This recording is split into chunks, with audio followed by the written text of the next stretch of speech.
So I'm not going to take up much of your time, but I think it's time as we move to new generations of leadership, getting rid of folks like me, for example, that we hear from another generation of Cheneys, a generation from a family that really has a lot to say, a lot to add, and who, like her parents, is one of us. Liz?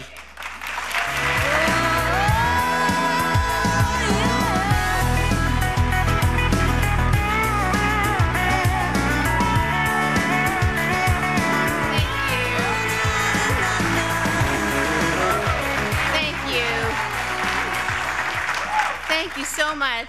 It is such an honor to be here. It's an honor to be introduced by Dave KEENE, who has done so much for this country and for our movement. So thank you, David, very much for everything you do. And thank you to all of you. What a fabulous time to be a conservative. Now, it has always in my family been a good time to be a conservative, but there has been some critics, you might have noticed.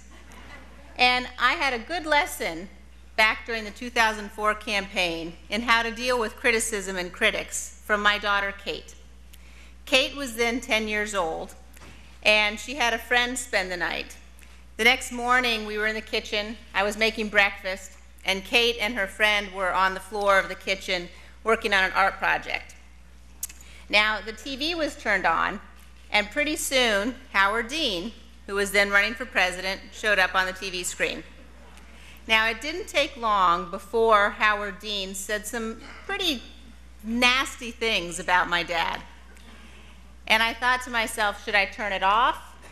What should I do here? And I decided, no, I'm just gonna, act cool and hope the girls aren't listening.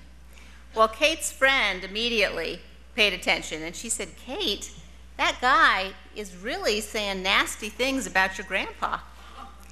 And my sweet, darling little girl looked up from her art project, looked at the TV, saw that it was Howard Dean, and said, you know what? Don't worry about it. That guy's psycho.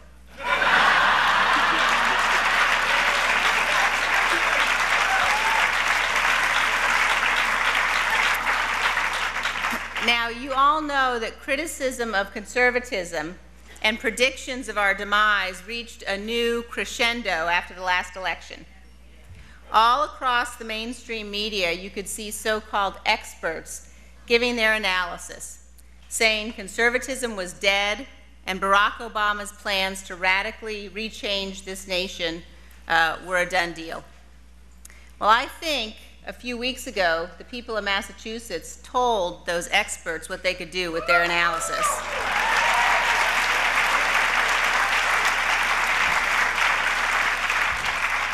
And the White House was spooked by that election.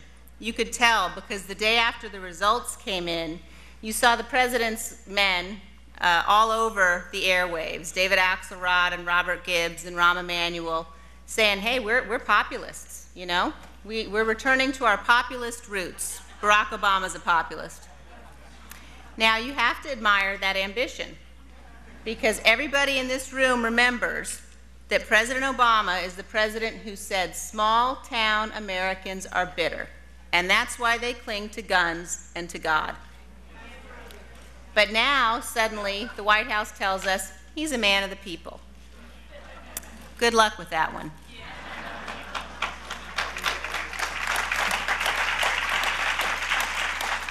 In the year that President Obama's been in office, we've learned a lot, haven't we? We've learned he's not going to govern from the center. We've learned he doesn't believe in American exceptionalism, and he's going to travel the world apologizing for this great nation. We've learned he's going to raise everybody's taxes. He's going to try to expand the size of the federal government until it permeates every aspect of our lives and every corner of our land. He's going to try to turn our health care system over to the federal government. And we've learned that he wants to give terrorists constitutional rights, including the right to remain silent.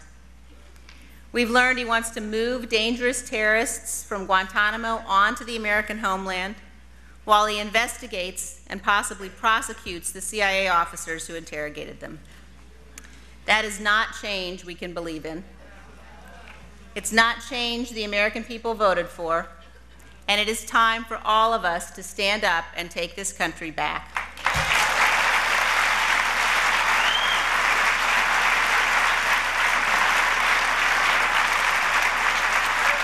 Now, nowhere have this president's policies caused greater concern than in the area of national security. A little over a year ago, as you all know, he said he was going to close the facility at Guantanamo Bay where we detain hardcore al-Qaeda terrorists. He had no plan for what to do with the terrorists, and he had no national security reason for closing the facility. So it's not a surprise that he's failed to meet his objective. But what he has done over the course of the last year, week by week, continuously, is release and transfer hardened terrorists out of Guantanamo Bay. Now, if you pay attention, you'll see that the White House likes to make these announcements late at night on news days where there are other things going on, hoping we won't notice. But the problem is that the terrorists currently at Guantanamo are such bad guys that most of their own home countries don't want them back. Now, President Obama, therefore, in order to keep his campaign promise, has to transfer these terrorists, the worst of the worst, into America. As we meet here today, the Obama administration is trying to appropriate over $200 million to buy the facility at Thompson, Illinois, the correctional facility to hold the terrorists there. Now, this is on top of the money the U.S. taxpayer has already spent on Guantanamo Bay. This isn't rocket science.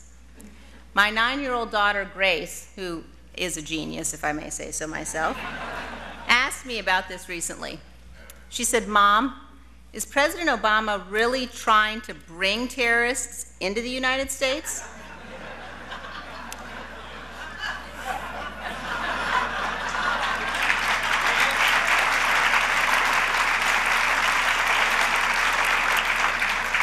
And I told her, yes, Grace, sadly, that's exactly what he's doing.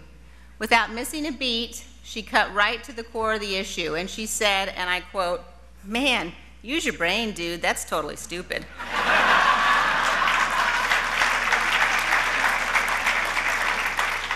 But it's not only stupid, it's dangerous also. And if President Obama and Attorney General Holder don't get it, then it is time for Congress to act. And we need all of you here today to help us in this effort. Please go to my new website, keepamericasafe.com. Join us. We've got a new petition up that tells President Obama terrorists belong in Guantanamo, not in the American heartland.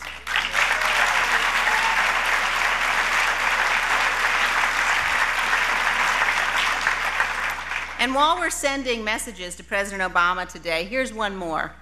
Stop apologizing for this great nation and start defending her.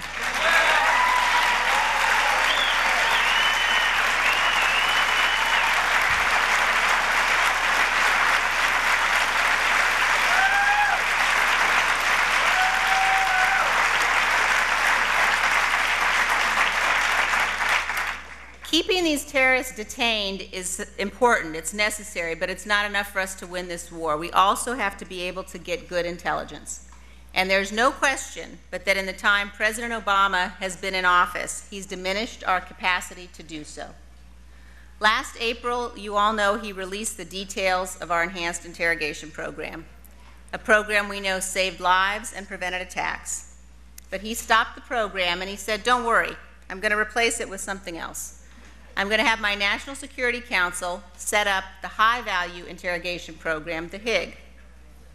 At about that same time last August, Attorney General Holder said he's going to start investigating and maybe prosecuting the CIA officers who kept us safe after 9/11. Well, since then, guess how many al-Qaeda terrorists have been interrogated by the HIG? That's right, none. But during that same period of time, this administration has been working day in and day out, investigating, questioning, and possibly prosecuting many CIA officials. Ridiculous!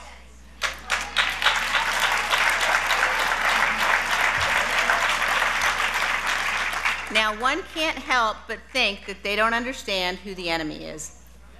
So let's help them out. Attorney General Holder and President Obama, the CIA officials who kept us safe after 9/11 are patriots.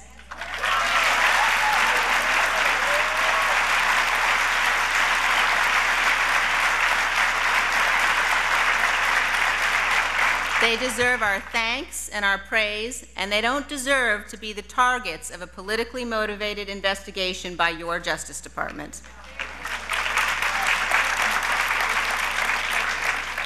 Now, the next time you hear President Obama say he's using every tool at his disposal to fight terrorists, remember this. He revealed our enhanced interrogation program to the terrorists, and then he stopped paying attention. He failed to follow up for nearly a year. He couldn't be bothered to make sure that his National Security Council had actually established a new interrogation program. And it turns out they hadn't.